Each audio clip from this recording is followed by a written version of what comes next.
वहीं पहुंचा। हाँ। हम महिलाओं की शादी होती है तो हमें मायके से कहा जाता है कि तुम्हें अपनी शादी को निभाना है, लेकिन मारिश्री कभी कभी परिस्थिति ऐसी आती है कि हमारे पति से बिल्कुल नहीं बनती, तो 10 साल 20 साल भी हम उस शादी को निभा रहे हैं। उसके बाद हमारे बच्चे अपने पैरों पर खड़े हो गए। अब अगर हमें अपना कल्याण करना है तो हम क्या करें? अगर पति को छोड़ते हैं तो समाज वाले खा लेंगे और खुद जाएंगे। तो इस लोक लाज के कारण महाराज जी आप बताइए फिर वो महिला क्या एक करे? तो ये बताओ, इस सभा में कितने पति पत्नी जिनकी एक दूसरे से निभी? नहीं नहीं मारिश्री, सुनो मेरी हमारी तो बात। बनती है। एक बार मेरे पास 10-12 दंपति बैठे थे, सब 9 दंपति थे। मैंने बातचीत में पूछा, ये बताओ तुम में से कितने हैं जो ये चाहोगे, ध्यान से सुनना, तुम में से कितनी हैं जो ये चाहोगे कि अगले जन्म में यही पति मिले?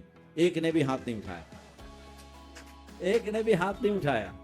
तो ये तो आप कह रही हो कि पति से निभी नहीं, एक नहीं, सबकी यही कहानी है। और यही सबसे बड़ी उपलब्धि है कि इस विसंगति में भी संगति है, न निभने के बाद भी निभाना तुम्हारा सबसे बड़ा पुरुषार्थ है। ये चलता है सब में, थोड़ी बहुत खींचातानी होती है। एक विचारक ने लिखा कि पति पत्नी का रिश्ता एक दूसरे के प्रेम के लिए नहीं होता, पिछले जन्म का बैर भुलाने के लिए होता। और पति पत्नी का संबंध कभी न मिलने वाले रेल के 2 पटरी की भांति होती, जो कभी एक दूसरे से नहीं मिलने वाले। उन्होंने बताया, बहुत अच्छी बात लिखी कि पति पत्नी का संबंध आपस में कभी न मिल पाने वाले रेल की पटरी की भांति होता है। अब उसमें बच्चे हैं जो स्लीपर बन के दोनों को जोड़े रहते हैं, नहीं तो चल नहीं पाए। जो भी हो, ये एक उसका अनुभवपूर्ण वाक्य मुझे दिखता है। तो इस बात को लेकर बिल्कुल चिंतित न रहो, लेकिन आपने जो बात कही है उसकी व्यवस्था आगम में है। अब सुनो मेरी बात पूरी सुन लो कि अब अगर 20-25 साल हो गए तो बैराग का रास्ता खुला है,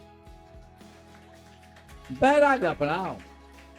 अब दूसरे की बात मत सोचना नहीं तो आजकल तो वो भी कहानी हो गई।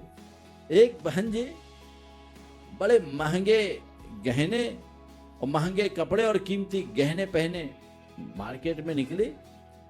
उसने, उसकी सहेली ने उसे देखा तो पूछा, क्या बात है, तुम्हारे पति ने बिजनेस बदल दिया क्या? उनकी कमाई बढ़ गई, तुम तो बहुत बढ़िया कीमती गहने और महंगे कपड़े पहने? बोले, नहीं, मैंने अपना पति बदल दिया। ये हाल हो तो क्या होगा? हमारी संस्कृति वैराग्य को प्रोत्साहित करती है।